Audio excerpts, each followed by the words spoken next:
지난 주간 노예 임원 수련회 은혜 중에 잘 다녀왔습니다. 일정 중에 홍콩의 최대 도교 사원인 윙타이신 사원을 방문하게 되었습니다. 이 도교는요, 신선 사상을 기반으로 해서 유교와 불교의 여러 가지 신앙을 받아들여서 형성된 종교가 바로 도교입니다.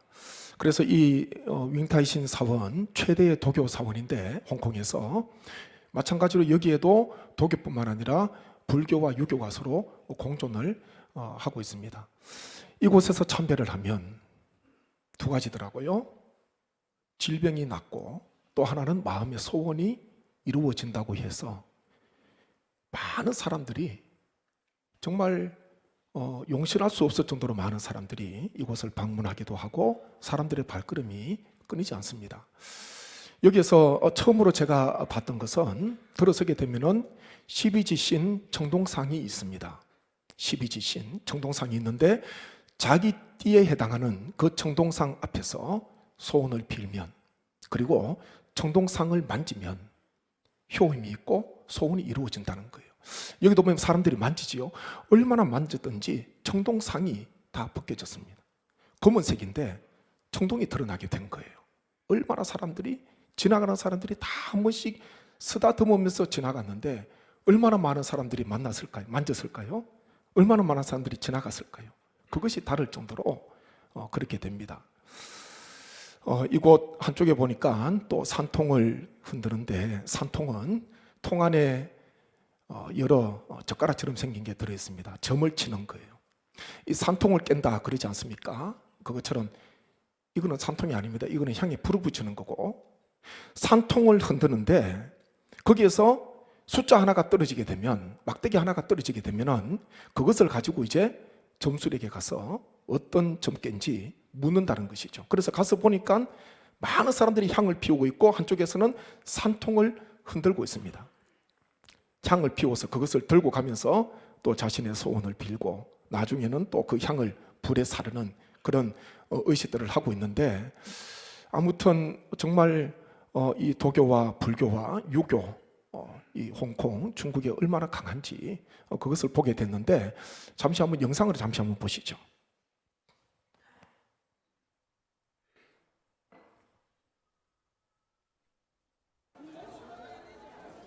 지금 이제 향을 피워서 지금 다 들고 가는 거예요. 다 한 곳으로 들고 가고 있습니다.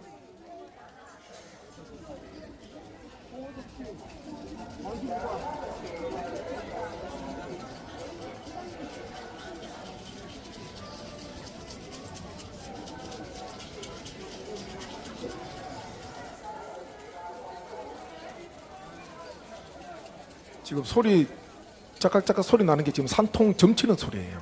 사람들이 꿇어 앉아서 통을 흔들고 있습니다. 숫자 하나 나올 때까지, 하나가 떨어질 때까지.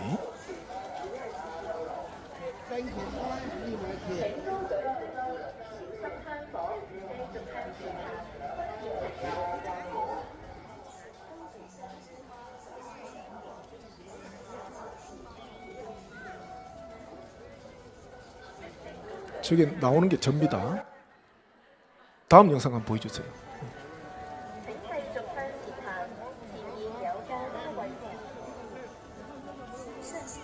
향을 피워서 들고 오다가 오면서 소원을 빌면서 와서 한 곳에 꽂아두면은 안에 있는 사람이 이것을 가지고 불에 사르는 거예요. 예. 불에 살라야 됩니다. 이분들은.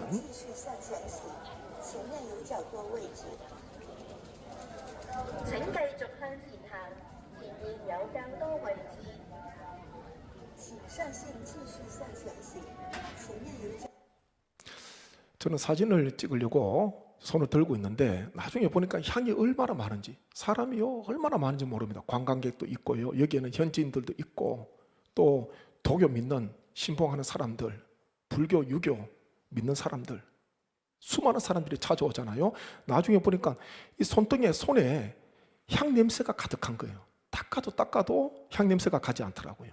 그만큼 많은 사람들이 이곳을 찾게 됩니다. 이처럼 이 도교와 불교와 유교가 성행하는 이곳 중국에, 이곳 홍콩에요, 특별한 교회가 하나 세워져 있습니다.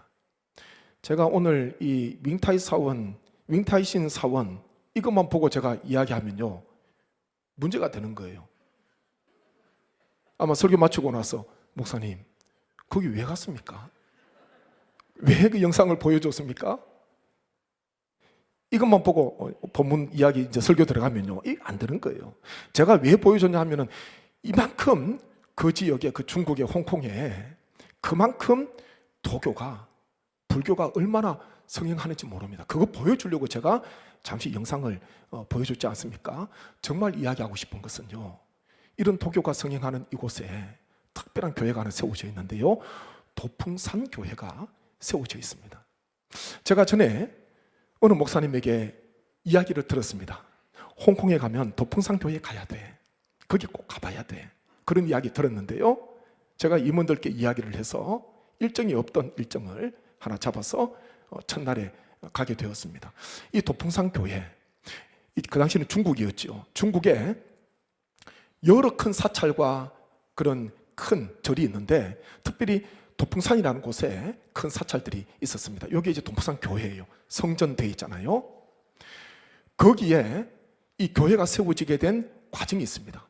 이제 내려주시면 되고요. 호흡이 잘 맞아야 돼. 들숨날숨 잘 돼야 돼요 지금. 거기에 교회가 세워지게 된 경위는 1890년경에 노르웨이 칼 라이헬트라는 선교사님이 이곳에 오게 됩니다. 노르웨이 선교 본부 파송을 받아서 오게 되는데 수년 동안 이 복음을 전해도 복음 결실이 잘 없습니다. 이 칼 라이헬트 선교사님이 어떻게 했냐면 불교를 알아야 되니까 성녀들을 만나서 이제 대화를 하는 거예요. 지피지기면 뭡니까? 백전백승이라 그러죠. 이 불교를 알아야지 내가 복음을 전할 수 있겠다. 그것 알고 성녀들을 만나게 되는데 급기야 어떻게 했냐 하면은 이 라이얼트 선교사님이요 자신이 직접 머리를 깎고 성복을 입고 절로 들어갑니다. 노르웨이 선교 본부에 이 소식이 들려졌습니다. 수년 동안 아무런 선교 열매도 없었는데 이제는 이 선교사님이 머리 깎고 성복 입고 절에 들어갔다는 소식이 들리니까 선교부가 어떻게 됐을까요? 발칵 뒤집혔어요. 파면해야 된다. 그냥 둬서는 안 된다. 이제 지원 끊어야 된다. 근데 한쪽에서는 그래도 어떤 뜻이 있지 않을까, 의도가 있지 않을까, 좀 기다려 보시죠. 그래서 기다리게 되는데 이분이 왜 머리를 깎고 성복을 입고 그 절에 들어갔겠습니까? 불교를 알기 위해서, 성녀들에게 복음을 전하기 위해서 거기에 들어간 거예요. 그리고 세월이 흘러가게 됩니다. 몇 년이 흘렀냐? 보니까 한 32년이 흘렀어요. 32년 만에 어떤 역사가 일어났을까요? 선교 열매가 열리는데 무려 70명이나 되는 성녀에게 세례를 베풉니다. 기적이죠. 그리고 그 후에 200명이나 되는 성녀들을 개종시킵니다. 그 도합 몇 명입니까? 270명이잖아요.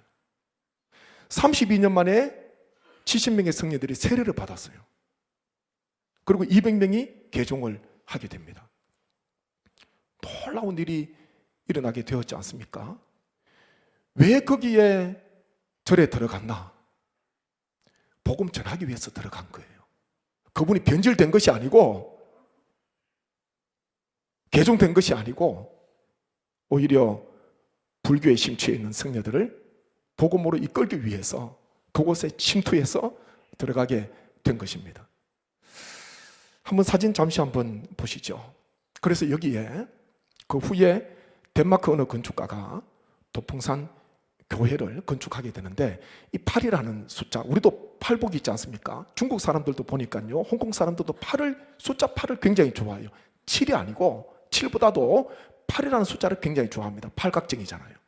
그래서 여기에 팔각 모양으로 교회를 세우는데 그것은 불교와 도교, 거기에 있는 중국 사람들, 홍콩 사람들이 보다 쉽게 접근하기 위해서 이런 모양으로 성전을 짓게 됩니다. 성전 적혀 있죠. 그 앞에서 우리 임원 9분이 기념 촬영을 하게 됐습니다. 그 다음 사진 한번 보여주시죠. 안에 들어가면 한자가 위에 있습니다. 한자가 신도성 육신, 도성 육신. 이것은 말씀이 육신이 되어서 우리 가운데 오신 예수 그리스도, 도성 육신 적혀 있고요. 그 다음, 이게 특별한 심벌인데 상징입니다. 도풍산 교회의 상징은요, 연꽃 위에 십자가예요. 십자가가 연꽃을 눌러버렸어. 사찰이 있었던 그 자리에 도풍산 교회가 세워졌잖아요.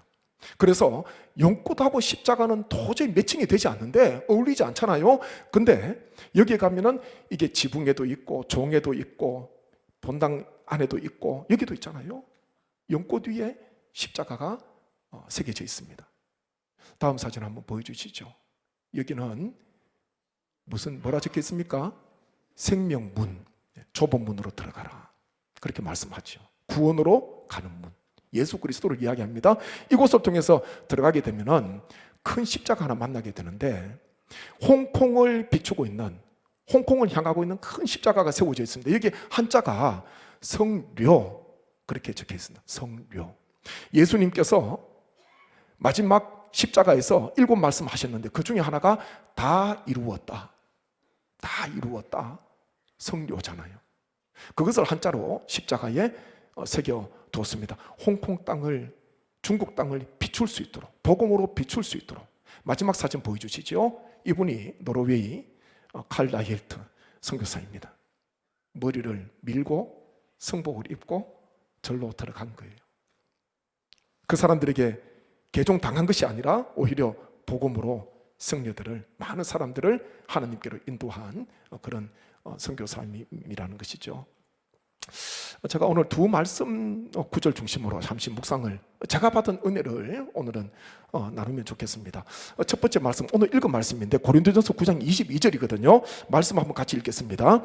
약한 자들에게 내가 약한 자와 같이 된 것은 약한 자들을 얻고자 함이요, 내가 여러 사람에게 여러 모습이 된 것은 아무쪼록 몇 사람이라도 구원하고자 함이니. 아멘. 이 사도 바울은 아무쪼록 몇 사람이라도, 이게 얼마나 간절한 마음이에요. 많은 사람이 아니라 아무쪼록 어떻게 하든지 할 수만 있다면 몇 사람이라도 복음으로 구원하기 위해서 바울은 거기에 대한 열망과 열정을 가지고 있었습니다. 그래서요, 유대인에게는 유대인같이, 또 율법이 있는 자에게는 율법 있는 자같이, 율법이 없는 자에게는 율법 없는 자같이, 약한 자에게는 약한 자같이, 여러 사람에게는 여러 모습으로 다가갔는데 자신을 변화시켰지 않습니까? 자신을 바꾸었습니다. 목적은요, 아무쪼록 몇 사람이라도 복음으로 얻고자 하기 위해서, 그렇게 자신을 구원하고자 하기 위해서 그렇게 자신을 변화시켰던 것입니다. 우리 주님 예수님께서 왜 사람의 몸을 입으시고 이 땅에 오셨습니까? 왜 사람의 몸을 입으시고 이 땅으로 침투해 오셨습니까? 들어오셨습니까? 목적은 한 가지지요. 우리의 죄를 담당하시고 십자가 지시고 우리를 구원하시기 위해서 하나님이신 우리 주님께서는 사람의 몸을 입으시고 우리 가운데로 오신 거예요. 침투해 들어오셨습니다. 피를 흘려야지 구원, 속죄함을 받을 수 있으니까 주님께서는 사람이 되셔야지 영원한 속죄, 보혈을 흘리심으로써 죄가 없으시지만은 영원한 속죄를 이루기 위해서 보혈을 흘리시기 위해서 이 땅에 사람의 몸을 입고 오셨다는 것이죠. 그래서 우리 주님께서는 우리 가운데 오셨습니다. 목적은 하나라는 것입니다. 우리 교회가 여러 사역들을 합니다. 문화교실도 있고 경로대학도 있고 사랑방 사역도 있습니다. 그런데 그 사역을 왜 하나? 가장 중요한 것은 복음입니다. 복음의 본질은 변하면 안 되지요. 복음의 본질은 예수 그리스도이십니다. 같이 하시죠. 복음의 본질은 예수 그리스도이십니다. 이것은 변할 수가 없어요. 예수 그리스도를 믿어야지, 예수 그리스도 이름을 불러야지, 마음으로 믿고 입으로 시인해야지 구원을 얻는다. 다른 이로서는 구원을 얻을 수가 없다. 세상에 수많은 이름이 있지만 예수 그리스도 이름 아니고서는 구원을 얻을 수 없다. 오직 구원은 오직 예수 그리스도. 이것이 복음의 본질 아닙니까? 그런데요, 복음의 본질은 결코 바꿀 수 없습니다. 변해서는 안 됩니다. 그런데 복음을 담는 그릇은, 복음을 전하는 도구는요, 그 시대마다 바뀌어졌습니다. 우리가 여러 사역들을 하는 목적은요, 오늘 말씀에 나와 있는 아무쪼록 몇 사람이라도 구원하기 위해서, 복음으로 이끌기 위해서 우리가 교회에서 여러 사역들을 하고 있습니다. 여기에서 복음을 빼게 되면 세상에서 하는 일하고 똑같습니다. 사람방 사역 그냥 오시면은 식사 드리죠. 우리 교회밖에 없습니까? 많은 기관이 있습니다. 많은 단체가 있습니다. 그런데 교회에서 하는 이 사람방 사역, 문화교실, 경로대학 목적은요, 그분들에게 복음을 전하기 위해서, 결국은 복음이잖아요. 육신의 양식을 드십니다. 육신을 입고 살아가는 동안에는 필요합니다. 그런데 그것이 전부가 아니에요. 육신이 끝나면은 육의 양식 필요 없습니다. 아무 쓸모 없어요. 육의 양식도 필요하지만은 더 중요한 것은 거기서 오시는 분들이 생명의 떡이신, 생명의 양식 되시는 예수 그리스도를 만나야지 구원 얻을 수 있다. 이것을 언제나 마음속에 기억하고 봉사하셔야 됩니다. 아, 우리는 복음 전하는 거야. 따뜻한 국왕 그릇 드리는 것으로 만족하지 마시고, 아, 이들에게 복음을 전하는 거야. 이분들이 복음을 믿어야 돼. 오시는 분들 보십시오. 다 머리가 희끗희끗하고요, 연세가 있는 분들이고 언제 하나님의 부르심을 받으실지 모르는 그런 분들입니다. 그분들에게 사랑을 전하잖아요. 복음을 전하는 사역이 얼마나 중요한지 모릅니다. 우리 교회에서 하는 모든 사역은 다 복음을 목적으로, 아무쪼록 몇 사람이라도 구원하고자 하는 그와 같은 목적 하에서 이루어진다는 것을 우리 성도님 꼭 기억하시고, 여기에 복음 되시는 예수 그리스도를 담아서 주님의 귀한 복음을 올 한 해도 힘있게 전하는 우리 교회와 우리 모든 삶 되시기를 간절히 바랍니다. 또 한 구절, 성경 구절은요, 갈라디아서 6장 9절인데 같이 한번 말씀이 있습니다. 우리가 선을 행하되 낙심하지 말지니 포기하지 아니하면 때가 이름에 거두리라. 아멘. 이게 보니까 때가 이름에 거둔다. 때가 이르면 거둔다. 근데 누가 거둡니까? 포기하지 않으면, 낙심하지 않으면 때가 되면 거둔다. 그렇게 말씀합니다. 모든 사람이 다 거두는 게 아니에요. 낙심하지 않는 자, 포기하지 않는 자, 손을 늘어뜨리지 않는 자, 끝까지 인내하며 선을 행하다 보면 때가 되면은 마침내 풍성한 열매를 거두게 된다. 시편 126편 5절 6절 말씀 같이 읽겠습니다. 시편 126편 5절 6절입니다. 눈물을 흘리며 씨를 뿌리는 자는 기쁨으로 거두리로다. 울며 씨를 뿌리러 나가는 자는 반드시 기쁨으로 그 곡식단을 가지고 돌아오리로다. 아멘. 이게 보면은 5절에도요, 눈물을 흘리며 씨를 뿌리는 자, 6절에 보면은 울며 씨를 뿌리러 나가는 자, 같은 사람을 이야기합니다. 근데 왜 씨를 뿌리는데 눈물로 뿌릴까요? 왜 씨를 뿌리러 나가는데 울면서 나갈까요? 이유가 무엇이겠습니까? 씨를 뿌리면 마음에 벅찬 감동도 있고 기쁨도 있고 설렘도 있고 기대함도 있어야 되는데, 이유가 뭐냐 하면요, 비가 오지 않는데, 비가 앞으로도 오지 않을 것 같은데 그럼에도 불구하고 씨를 뿌려야 되니까 눈물이 나는 거예요. 씨를 뿌리러 나가는데요, 울면서 나가는 거예요. 파종할 때 이른 비 와야 되잖아요. 씨를 뿌렸는데 비가 와야 돼요. 그래서 파종할 때는, 나무를 심을 때는 어떻게든 일기를 봅니다. 그리고 파종하고 난 뒤에, 나무를 심고 난 뒤에 정말 넉넉한 비가 오게 되면은, 야, 파종 잘했다. 마음에, 농부의 마음에 기쁨이 있는 거예요. 근데 이 시인은 비가 오지 않는데 척박한 땅인데요, 그럼에도 말미암아 그런 상황 속에서도 씨를 뿌려야 되니까, 비가 오지 않는데, 비가 언제 올지 모르는데 씨를 뿌리니까 눈물이 나는 거예요. 아픔이 있는 거예요. 그런데 나중에 어떻게 됩니까? 기쁨으로 거두게 하신다. 반드시 정령 기쁨의 단을 가지고 돌아오게 해주신다. 그렇게 말씀을 합니다. 고통 속에서 눈물 흘리는 것은 누구나 할 수 있습니다. 누구나 할 수 있잖아요. 고난 속에, 고통 속에 우는 것 할 수 있어요. 그런데 힘든 게 뭔지 압니까? 눈물이 나는데 그럼에도 불구하고 씨를 가지고 가서 뿌리는 것, 그것은 아무나 할 수 있는 게 아니에요. 하나님을 향한 믿음이 없으면, 하나님을 향한 소망이 없으면, 하나님께서 비를 주실 거야, 열매를 주실 거야, 거기에 대한 확신이 없으면은 씨를 뿌리지 못합니다. 나갈 수가 없어요. 그냥 앉아서 울다가 시간 보낼 겁니다. 근데 시편 126편에 나오는 이 사람은요, 눈물로 씨를 뿌려요. 울면서 씨를 뿌려요. 근데 하나님께서 그 눈물을 보시고요, 하나님께서 하나님의 때에 기쁨의 단을 가지고 눈물로 씨를 뿌리러 나갔는데 기쁨의 단을 가지고 집으로 돌아오는 놀라운 역사를 경험하게 됩니다. 우리는 어떤 역경 속에서도요, 울어서는 아무것도 변화되지 않습니다. 주님 앞에 나오셔야 돼요. 하나님 앞에 나오셔야 됩니다. 하나님을 향한 믿음이 있으면 지금은 비록 눈물로 씨를 뿌리지만, 눈물 흘리며 씨 뿌리러 나가지만은 우리 하나님께서 반드시 기쁨의 단을 주실 거야.